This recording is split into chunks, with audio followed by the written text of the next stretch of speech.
Et si je vous disais qu'il y avait des milliers de personnes qui étaient parvenues au bonheur en suivant cette méthode, la méthode que j'ai mise en place. Si vous êtes sceptique, est-ce que ça ne vous semble pas étrange qu'on puisse considérer le bonheur comme une chose si difficile à atteindre? Est-ce que c'est vraiment si dur que ça d'être heureux dans sa vie? Pour nous, les humains, une création aussi perfectionnée que l'espèce humaine, est-ce qu'on ne s'attend pas à ce que le bonheur soit la condition par défaut? Pourquoi ça ne l'est pas? Pourquoi, lorsqu'on est enfant, on passe la plupart du temps à se sentir heureux? Est-ce qu'on est malheureux quand on est enfant? C'est ça qu'il faut se poser comme question. Est-ce que la vie, elle ne paraît pas plus simple lorsqu'on est très jeune, qu'on a tendance à vivre dans l'instant présent et à laisser toutes les inquiétudes à nos parents? Finalement, c'est qu'en grandissant et en assumant des responsabilités qu'on va commencer à ressentir le stress de la vie et à passer des nuits blanches à nous inquiéter. Alors bien sûr, il y a des enfants qui naissent dans des contextes tragiques et dans des contextes très difficiles. Mais finalement, c'est avec l'âge seulement qu'il y a les répercussions psychologiques qui se font réellement sentir.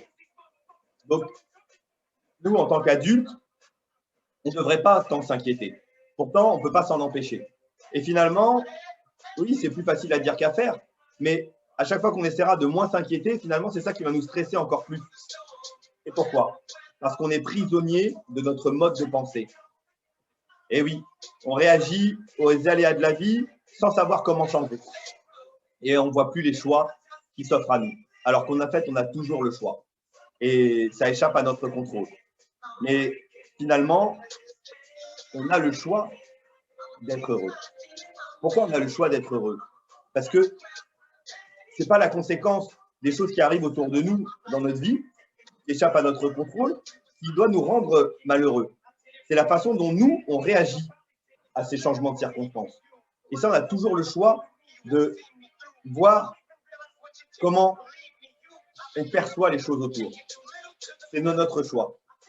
On peut réagir de manière différente à ce qui arrive autour et il y a une façon simple de se sentir heureux, c'est de choisir de l'être. Et ça, bien sûr, quand on n'a pas le mode d'emploi, eh ben, c'est difficile de savoir comment changer ses perceptions, comment changer sa manière de voir les choses, comment changer d'état d'esprit et avoir les bonnes lunettes. Quelqu'un qui ne voit rien, ben on lui met des lunettes et ben il voit. Et ben voilà, et ben c'est ça. Et ben en fait, peut-être que pour la plupart des gens, quand on est dans notre anxiété, dans notre dépression, et ben on a les mauvaises lunettes. Donc, il faut nous donner la méthode pour pouvoir voir. Parce que là, pour toute cette dépression, ce n'est pas une histoire, il n'y a rien à donner. C'est juste à comment on voit de l'intérieur. Donc, si vous voulez en savoir plus, ou en tout cas, si vous êtes sceptique et que vous n'y croyez pas, eh bien, faites des commentaires sous la vidéo.